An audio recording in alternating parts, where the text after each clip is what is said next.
Hello, my name is Jean Nelson, and I would like to welcome everyone to our virtual service. Before we light our chalice, may we think about these words by Sharon Wiley. It is said that ministers are here to comfort the afflicted and afflict the comfortable. I say we are all afflicted and we are all comfortable. May our time together this morning be a comfort and a confrontation. May we here find peace in times of tumult. May we invite tumult into lives of peace. May we here find calm in times of restlessness. May we here allow restlessness to evolve into action. Let this be the place you consider what you've never considered. Let this be the place you imagine for yourself something new and unthinkable. May this hour bring dreams of new ways of being in the world. Come, let us be together.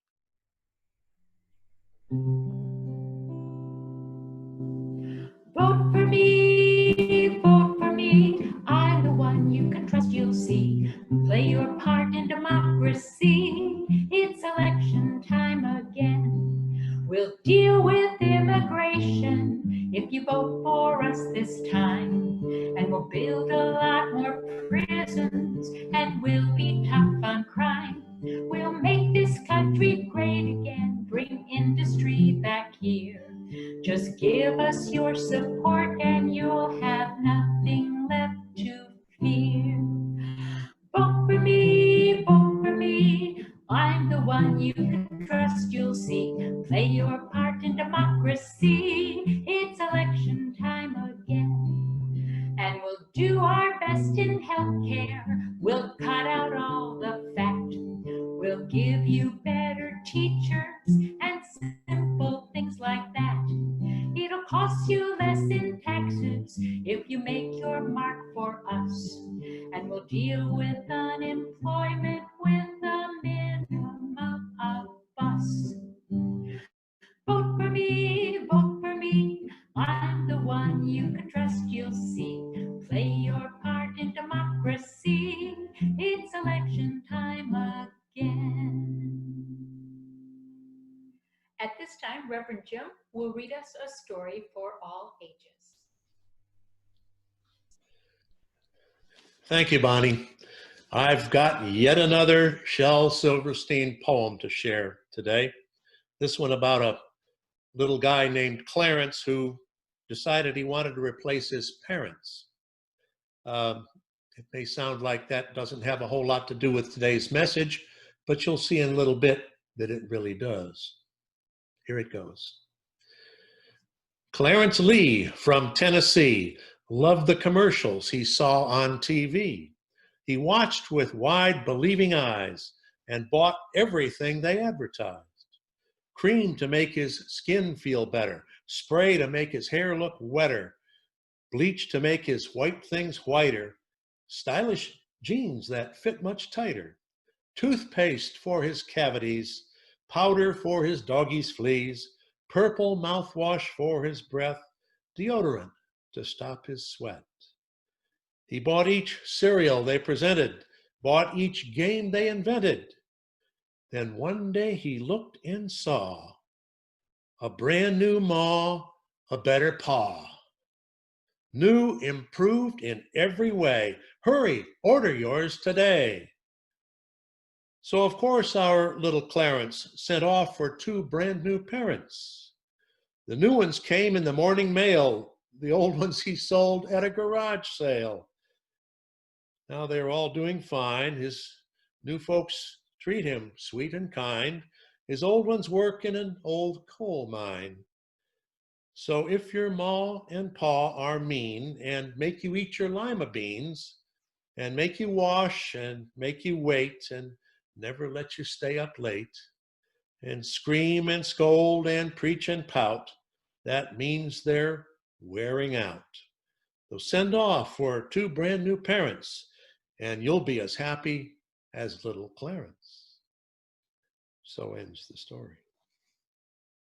One day in school, while writing a story about a lovely summer's day, I was flummoxed. I couldn't find the words to express what I had to say. So I asked the person next to me, Metaphor is his name, but he was mad at the interruption, and I was the one to blame. And that Metaphor got upset and insulted me. He said, "Your hair is a bright blue Brillo pad, your ears enormous flaps. Your nose is a crumbling pile of rocks, your voice big thunderclaps. Your shoes are giant submarines because they're so darn big. And your legs are long, you're an old folk song, stung by a tone-deaf pig." How insulting. A metaphor is a crashing wave, it's a dark and stormy night. It's a giant flock of flamingos rising up and taking flight. It's a landslide of pictures made from verbs and nouns, making a dusty pile on your paper as they come tumbling down. Well, I wasn't going to take that, so I said to him, "Hey, Metaphor, you're not so nice, you rotten rattlesnake. Those things you said about me are a sour stomachache. Your insults are an arrow, piercing to the core. Take them back right now or I'm telling, and you'll be out that door." Well, that Metaphor was scared. He was a quaking aspen leaf. He knew he'd better apologize or else he'd come to grief. He became a whining baby and said he was a heartless clod. So I forgave him, and we're the best of friends, two peas in a pod. A metaphor is a crashing wave, it's a dark and stormy night. It's a giant flock of flamingos riding up and taking flight. It's a landslide of pictures made from verbs and nouns, making a dusty pile on your paper as they come tumbling down. A metaphor is a crashing wave.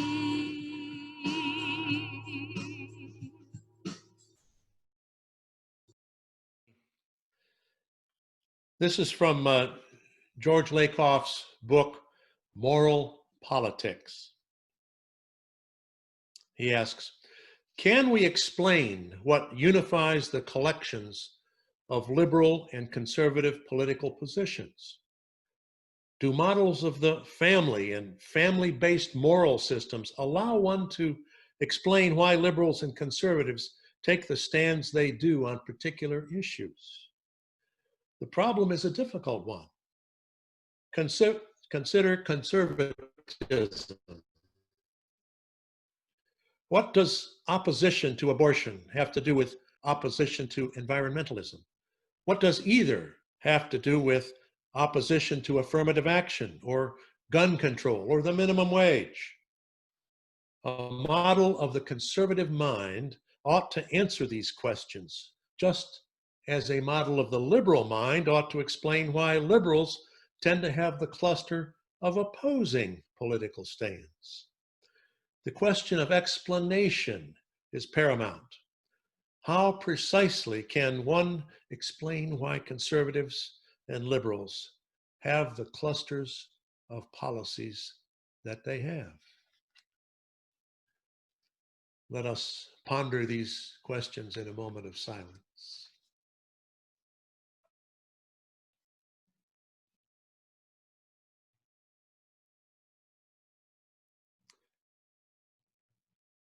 And amen.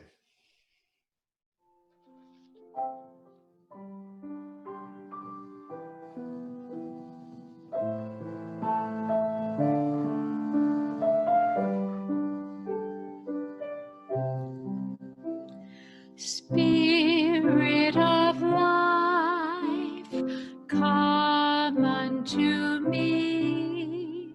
Sing in my heart all the stirrings of compassion. Blow in the wind, rise in the sea. Move in the hand, giving life the shape of justice.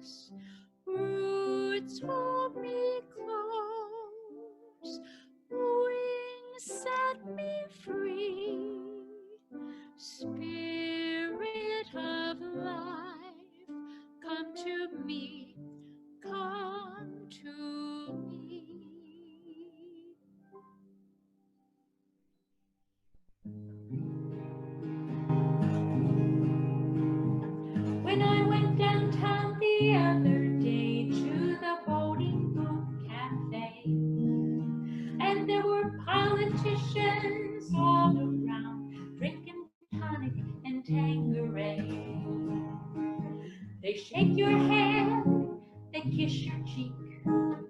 Take off your shoes, they might kiss your feet.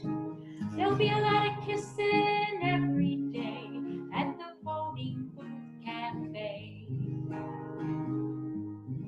So you know the fat men, they'll be standing at the bar. They got money in their hands. And the politicians, they're gathered round, just trying to take their stands. They might shift left, they might shift right, might shift to the middle when the time is right. There'll be a lot of shifting every day at the voting booth cafe. Politicians,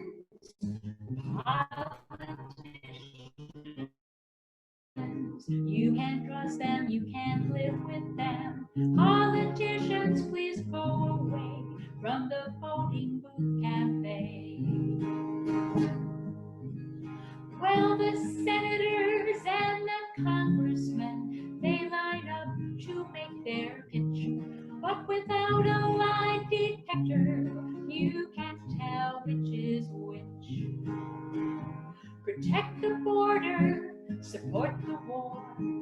I'm for health care, praise the Lord. There'll be a lot of praying every day at the voting booth cafe. So when it's time to cast your vote at the voting booth cafe, and the box lights up electronically to choose a candidate, we might choose fear, we might choose hope, might choose the smart one, might choose the dope. It's a 4-year crapshoot anyway at the voting booth cafe. Politicians, politicians, you can't trust them, you can't live with them. Politicians, please go away at the voting booth cafe.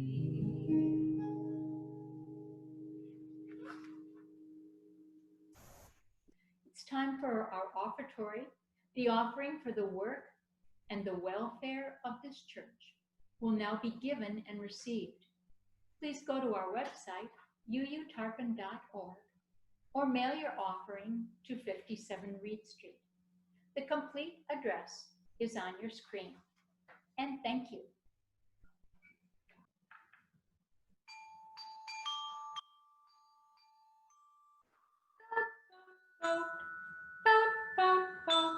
Unless you are a goat, 'cause goats can't vote. Vote, vote, vote, vote, vote, vote. Unless you are a candy yam, candy yams can't vote. Vote, vote, vote, vote, vote, vote. Unless you are a felon, 'cause felons can't vote. Vote, vote, vote, vote, vote, vote. Unless you are a can of ham, cans of ham can't vote.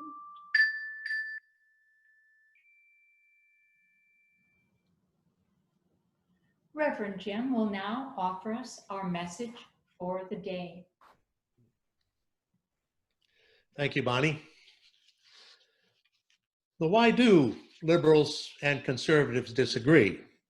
Over issues? Surely. But there's more to these differences. Liberals and conservatives develop clusters of political principles that are often seemingly inconsistent, yet define the politically intransigent stands these sides take against one another. Over the past generation, Professor George Lakoff has studied these issues and has identified a pair of useful models for explaining why liberal versus conservative outlooks exist. As a linguist and researcher in the field of cognitive sciences, or how we think, he addresses how, since Reagan, conservatives have been far more effective at getting their way with policies than liberals have been. For Lakoff, the whole thing begins and ends with the study of metaphor. and how metaphoric frames enter into the debate. As a liberal himself, Lakoff proposes strategies that liberals can use to level the playing field of debate. Today, I'm going to explore Lakoff's models that help explain why conservatives and liberals see the world so differently. Later, on August 30th, I will explore Lakoff's prescriptions for how liberals can do a better job of promoting our goals and objectives, our socially liberal agenda, our issues as Unitarian Universalists could stand some strengthening. Now, we UUs employ the phrase deeds, not creeds. This implies that we as a community follow a social justice agenda and that we try to impress on others that this is good. We must understand why we meet opposition, and then what can we do to prevail in the debates. The stakes are very high as we approach November 2020. A moment ago, I used the expression level the playing field. Did you think, aha, yet another metaphor? Perhaps not. When I hear it, I think of a tilted football field that gives one team an advantage, an unfair advantage over the other. Metaphors and metaphoric statements such as this are commonplace. Lakoff, the linguist, sees metaphor as ubiquitous in human language. The elephant in the room, another metaphor, inspired Lakoff's book title, Don't Think of an Elephant. When you hear that, you don't conjure up a mental image of a rabbit, do you? Of course not. No, that image in your mind is an elephant. Remember when Nixon said in a speech, I am not a crook. And everybody thought, oh, yes, you are. The key word, as used in a metaphoric expression, is a frame. Words like crook or elephant evoke a frame, often a mental image of that entity. Yet when you negate the frame, you still evoke the frame. I am not a crook evokes the frame of a human lawbreaker. Metaphors are everywhere, but we usually cannot use the opposition's metaphor against them. It doesn't work that way.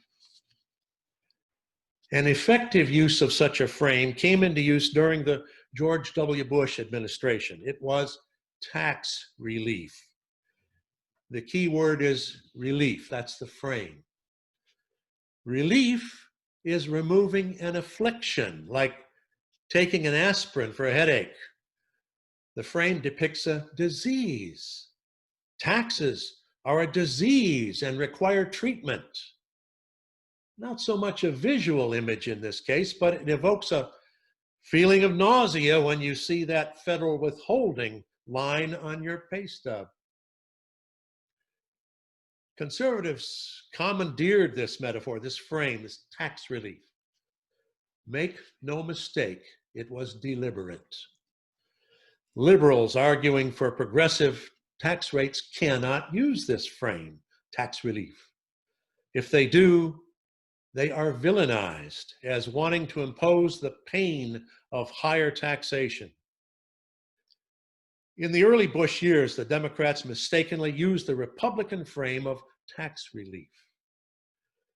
The Republicans turned the debate against them because they used the other side's frame. So here's lesson one. The metaphor, the frame adopted by your opposition cannot be used against them. You must reframe the debate. The idea of metaphoric frames addresses how different fundamental views play out. but we also need to understand the why of the uncompromising differences between liberals and conservatives. Lakoff explains how he came to see the why through the lens of family values. Why, he wondered, are family values so important to conservatives? He realized that one of our abiding metaphors is to see our country as a family. Founding fathers, we send our sons off to war. It's easy to understand the nation in terms of a much smaller social unit, the family. Lakoff's next question was this: if there are two different understandings of the nation, do they arise from two different understandings of the family? Eventually, after some colleagues clued him into the right-winger James Dobson, he had his aha moment. Now, Dobson advocates a strict father model for child rearing, and Lakoff finds it as a fitting frame for conservative right-wing politics. The model is built around a set of assumptions. Evil and danger are everywhere in the world. The world is competitive, and there are always winners and losers, implying a zero-sum game in the short run. There are absolute rights and wrongs, and children only want what feels good and must learn through tough love and sometimes corporal punishment what is right. The strict father is strong and protects the family in the risky world. He's able to support the family and instruct his children. Yes, he's at least somewhat authoritarian. The idea is that the strict father promotes discipline and industry among his children, and they become successful by pursuing their own interests and hence will prosper. For conservatives, this metaphoric frame describes the nation too. And of course, this is all very closely connected with free market capitalism. Extending the strict father model to the country as a whole implies a large bundle of governance policies. It becomes immoral to give people what they have not earned. You have to earn money, health care, and so forth. And so it becomes obvious this week why conservatives do not want $600 weekly stipends going to unemployed workers who have not earned them. But they do want to give a full tax deduction for the 3-martini lunch, because those men have clearly already earned it. So, what constitutes a good person is to learn what is right and to be obedient to that ideal, to pursue self-interest and to become self-reliant and prosper. The nation, if successful, will mirror the strict father model in this conservative view. There are plenty of aberrations and anomalies that may arise when fathers don't quite measure up, when moral compasses malfunction, moral relativism arises, and we see rampant instances of the end justifies the means. Or there's the silver spoon child, another nice metaphor. One who is born successful, but claims to be self-made. You know, the kid who's born on third base, but thinks he's hit a triple. Nice sports metaphor there. It's in keeping with this strict father model that rich, successful people have earned some tax relief, while the poor have earned no support at all and must learn the hard way. Another current example is the conservative anti-mask congressman from Texas who suddenly tested positive for COVID. No reputable medical professionals recommend taking hydrochloroquine, but he's taking it because he's free to take charge of his own health care. Critics have quickly pointed out that he's on record opposing women having the same freedom. But the strict father model is undeniably patriarchal, and the strict father gets to control the rest of the family. A substantial number of people believe the strict father model is exactly what the nation needs to follow in our modern risk-filled world. We social justice liberals tend to take a different view.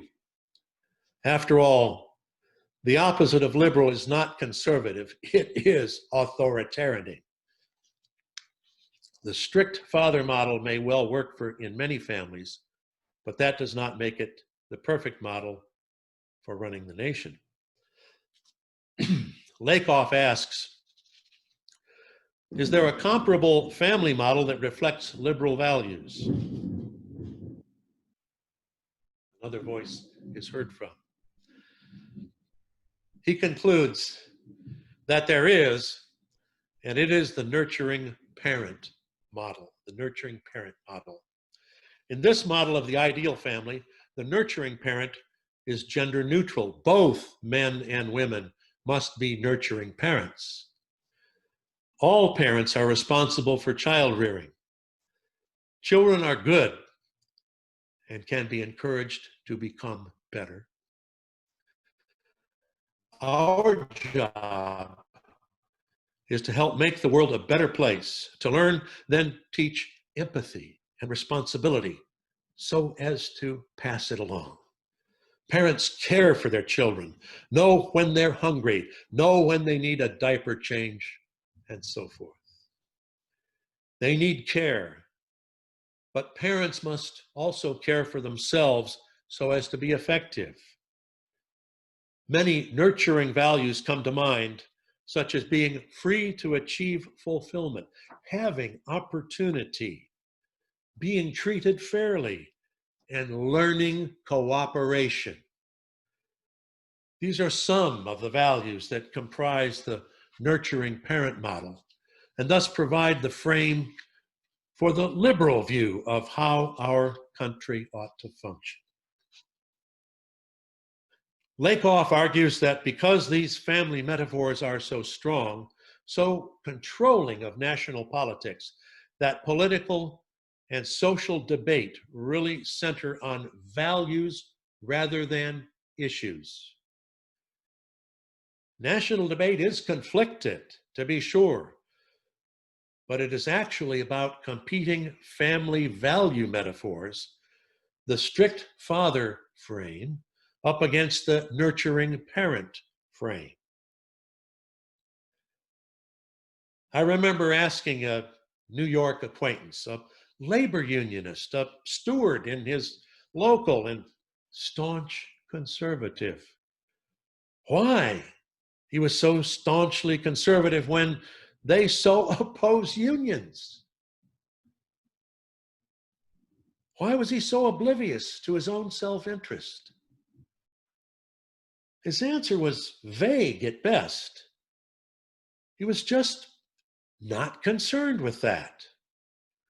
His loyalty is values-based, not issues-based.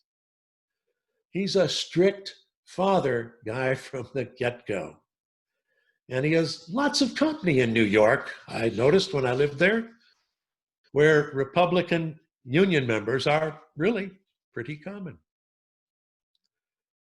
This type of outlook carries strong implications, according to Lakoff. Debating issues such as health care, food stamps, unemployment, voting rights, or what have you, is not how liberals can prevail. It's about family values. And those values are so ingrained in the metaphoric frames of either the strict father or the nurturing parent model that we must learn to deal with them. What liberals must learn is how to reframe these issues so as to bring our values to bear in the coming social debates. How do we go about this? I hope you'll watch my message in the August 30th service, where I will focus on Professor Lakoff's ideas about strategies for reframing the debate and bringing to bear the nurturing parent model in order to be more successful in promoting our social justice values. In the meantime, I hope you'll reflect on how value metaphors seem to affect how national policies are made. May that be so, and amen. Bonnie? And our final hymn today is Building a New Way. It's in our teal UU hymn book.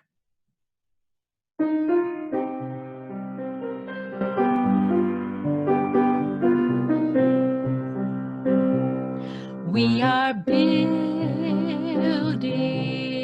a new way. We are building a new way. We are building a new way, feeling stronger every day. We are building a new way. We can feed our every need. We can feed our every need. We can feed our every need. Start with love, that is the seed. We can feed our every need. Peace and freedom is our cry. Peace and freedom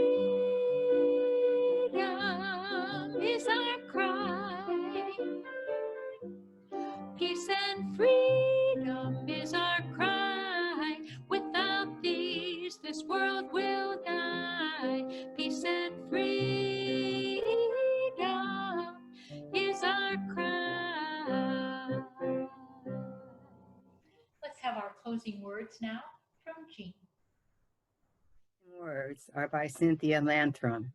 We leave this gathered community, but we don't leave our connection. Our concerns, our care for each other, our service to each other, to the world, and to our faith continues until we are together again, friends. Be strong, be well, be true, be loving.